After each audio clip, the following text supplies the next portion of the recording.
Hey, what's going on, everybody? Hope you're doing well today. Welcome to my channel. Thanks for coming by. Today we're going to be talking about some things that have helped me along the way in my journey with this traditional archery. And hopefully, if you're a new archer or you're at that point in your archery where you're just starting out and you're at a wall and you're frustrated and you're just like, ready to throw the bow across the across the field and be done with the whole mess.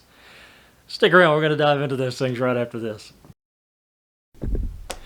Now, I remember when I first made the transition to traditional archery from compound shooting. It was an experience, to say the least, because I had a lot of questions and a lot of unanswered things bouncing around in my head.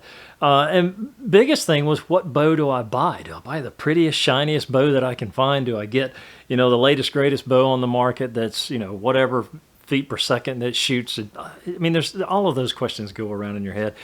My advice to anybody that's new to this sport or is just starting out is just, buy a bow that you can shoot comfortably for long periods of time. And there's a reason for that, because you're going to have to work on some fundamentals, which we'll talk about here in a second.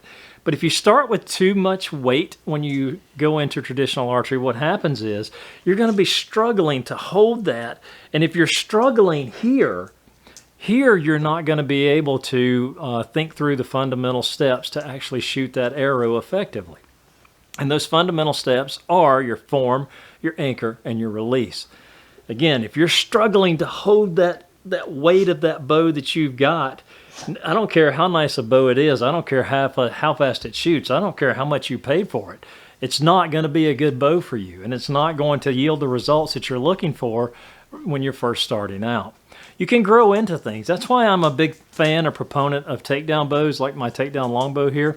The reason I'm a fan of these is because you can start with a 25 or 30 pound limb weight for your bow.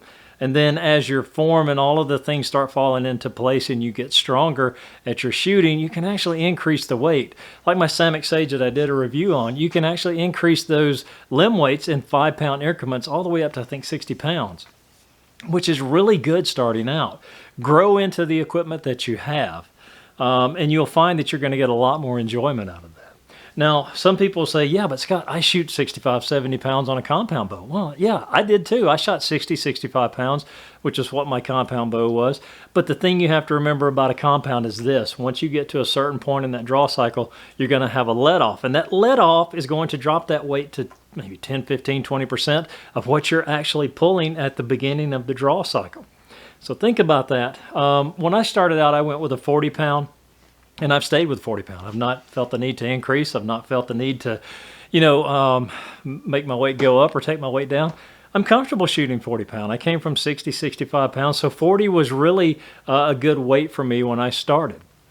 Now, I struggled some. I won't lie to you there. I did struggle some, at the beginning, trying to get that. And I got some of this. But the more I shot, the better I became and the stronger I was getting. And there's a lot of little things that go into that, like into your form, like your back tension, how you're holding. There's a lot of things that you're going to have to, learn and grow with over time. So again, fundamentally, start with a low draw weight and work your way up to where you feel comfortable shooting in that cycle, if you will. Next thing for me is going to be your form. Your form is key, and if you don't have a trainer or access to a coach, or you don't have people that can, give you the right pointers whenever you're first starting out, watch a lot of YouTube videos about form.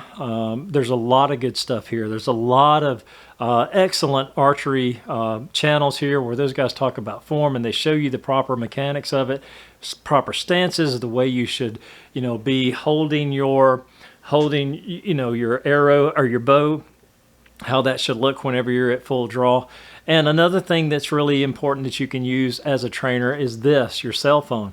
A lot of people overlook this, but when you've got that bow and you got your arrow knocked in and you're pulled back and you're getting ready to shoot, you can't stop and look in a mirror and see how you look when you're holding that bow. You're going to need some reference to, see where you're making your mistakes, to see what you're doing right and to see what you're doing wrong. And if you can see those things, then it gives you, that heads up or that jump start to do it differently whenever you're going back into your next shot cycle. So again, use your phone, use your camera, watch repeatedly, take some time, practice those things. Anchor is another good one. That is one of those things that you're going to have to work on.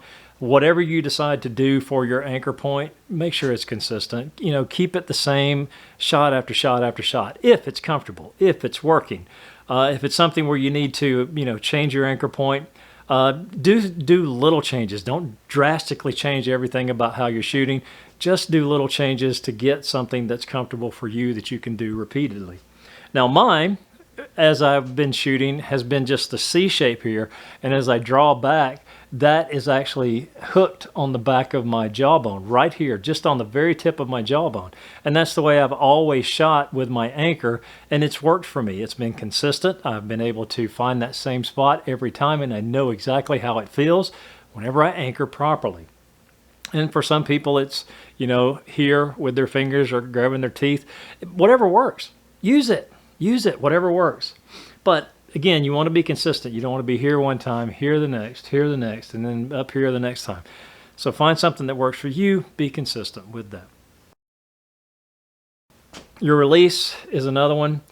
Your release, it's hard to tell somebody how to just let go of a string. It's just so hard. Because the simplest thing is the hardest thing to get in your head.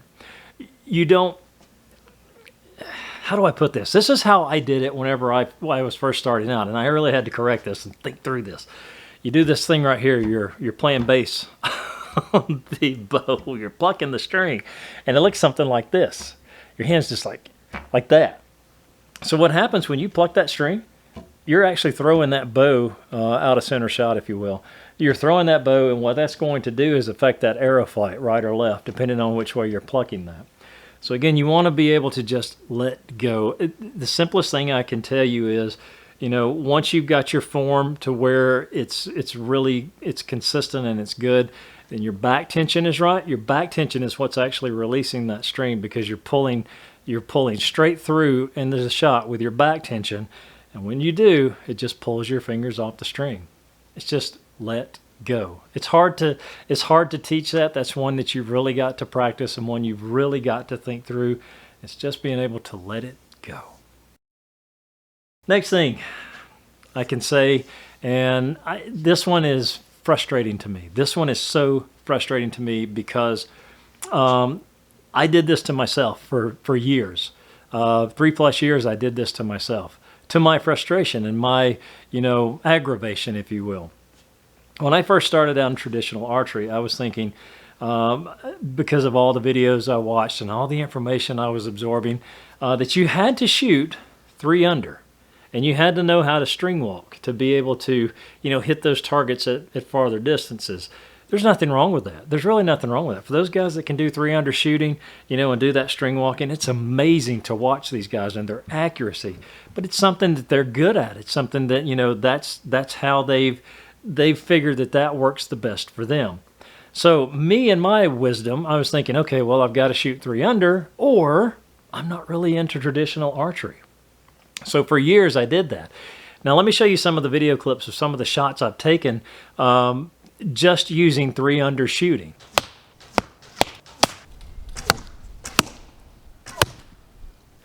Now as you can see, I'm consistent sometimes. I'm inconsistent other times. My shot cycles are erratic. Where those arrows are hitting the target is all over the map. And that is simply because 3 under shooting was not working for me. I tried it and I tried it and I tried it over and over and over. And I thought to myself, well, something's wrong with me, because apparently I'm really not cut out to shoot this bow. Well, I decided to make a change, and I decided to do something different in, you know, how I'm shooting. So I actually went to the Mediterranean style or split finger style of shooting. Now to do that, I had to buy a new tab. So I went to Academy Sports and I picked up one of these little $5 jobbies. You can see it's set up for split finger shooting. It's not the greatest tab in the world, but if you want to try it out, this is a good little investment that you can make. $5 is not a lot. Because I didn't want to go spend, you know, $50 to $100 on a split finger tab, and then only to find out that maybe archery really isn't for me and I need to do something else.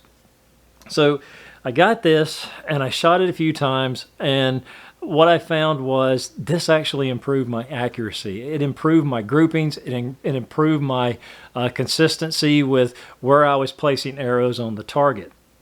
So that led me to make a few more little adjustments to my nocking point.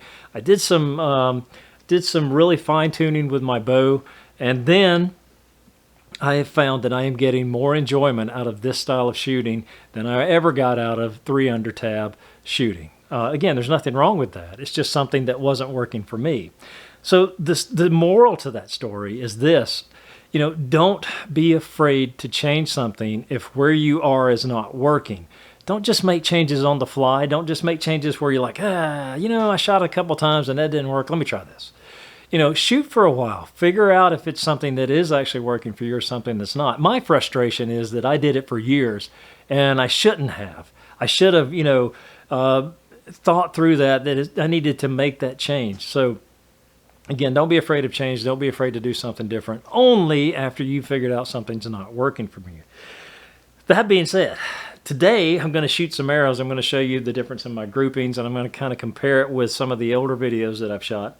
I actually made another change. I went from this to a glove. Now you want to talk about making some major changes. Oh my goodness, the glove was one of those things that I was not expecting how much it was actually going to affect how I anchored and how I actually shot. So let me get you the glove and I'm going to let you check that. So for years, I was on the fence about this. And, and the reason I was on the fence about it is because of the cost. I mean, we're talking $60 for a shooting glove. And I'm thinking, okay, it's $60. So I finally found myself in a position where I was able to pick one up, and I'm happy that I did. Is this the Big Shot Elk by American Leathers? I love this glove, and I was really hesitant to buy it just because of the cost. But again, it's a quality glove. I mean, look at this ballistic nylon on the fingertips. I mean, full grain leather, neoprene webbing. This thing is really nice. It's comfortable. A little tight when you get them. So you're going to have to shoot it some. And you can tell I put a couple of hundred shots through this one already, and I'm starting to wear these finger grooves in really well here. But this changed how I actually anchor a lot, and I was frustrated with it. I actually thought about putting it on the shelf and I'll just keep shooting with the little $5 tab, because this changes the way that I anchor my shot. Now before, as I was telling you, I'm here with this C shape right at the back of my jaw. To make this glove work, I had to go to this style of anchor right on the back of my jaw. It's still the same spot. It's just I had to change my thumb just a little bit, because what I found was the fingertips, these padded tips, they're great for protecting your fingers, but they do affect how it feels on your face. So what I found myself doing was this. I was hunting all over my face.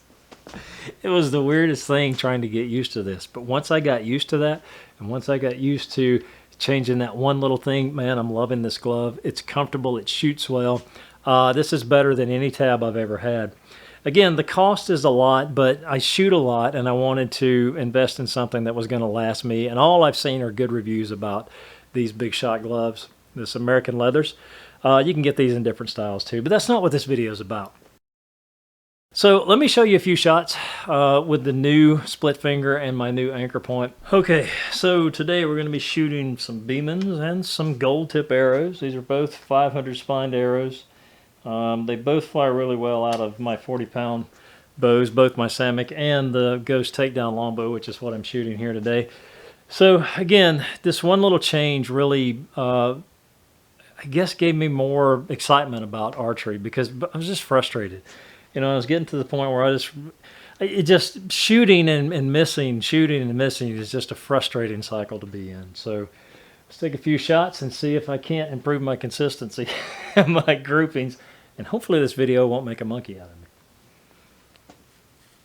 me. Again, like I was saying earlier, there's nothing really changed in my draw cycle, my back tension. The only thing that's changed is this one little change to my anchor.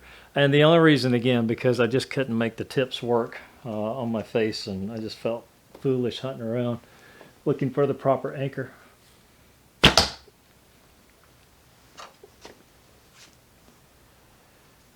Now, a lot of different people do a lot of different things. Like I draw down because that's where I feel I'm pulling with my back and not pulling with my bicep.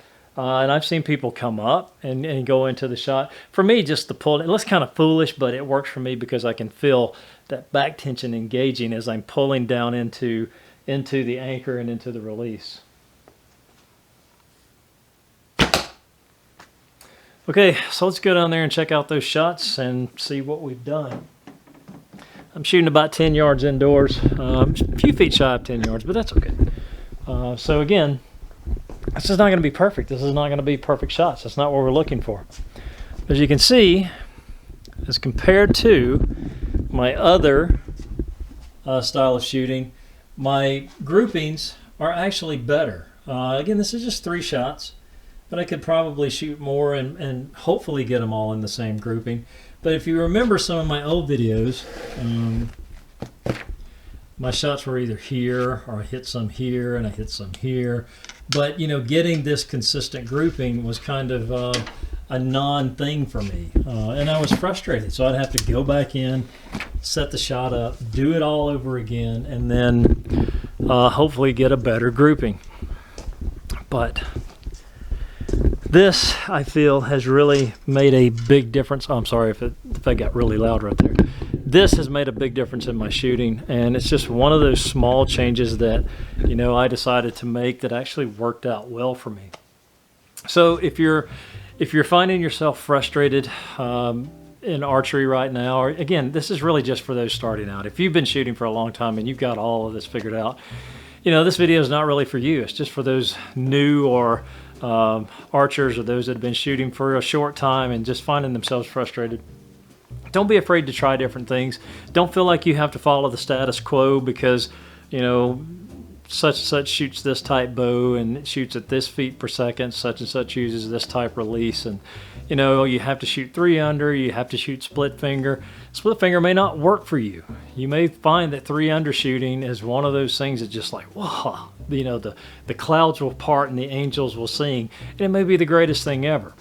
So I hope this brief video has helped you to kind of give you some tips and pointers and some ideas, and maybe just a little encouragement not to give up if something's not working, to try different things. You know, again, if something is giving you or causing you frustration in the equation of your shooting, change it, but only do it in small increments, you know, and that one little change could help everything else in that shot cycle improve for the better for you. So again, growing in archery is one of those things. It's a trial and error thing. It's figuring out what works. It's figuring out what doesn't work. You know, it's practice. You have to practice. If you don't practice, you're not going to get any better, no matter what you change or no matter what you do. Consistency, practice, all of those things go into that to give you more enjoyment from the sport. So I hope this has helped you, especially if you're new or just starting out in archery. I hope this has given you some tips and tricks, pointers, some little things that's helped me along the way, things I need to be conscious of. And as always, thank you to my new subscribers. Thank you to all of my subscribers. I do appreciate you coming in to watch my content. It means more to me than you know. So if you do like the content and you're new here, please consider subscribing to my channel. Hit that thumbs up, hit that notifications bell. That way when I post future content, you can come in and hang out with me. But thank you so much. I do appreciate you taking the time out of your day to watch this video when you could have done anything else. So that being said, I hope you have a great day, a better day tomorrow, and a wonderful week ahead of you. Until next time.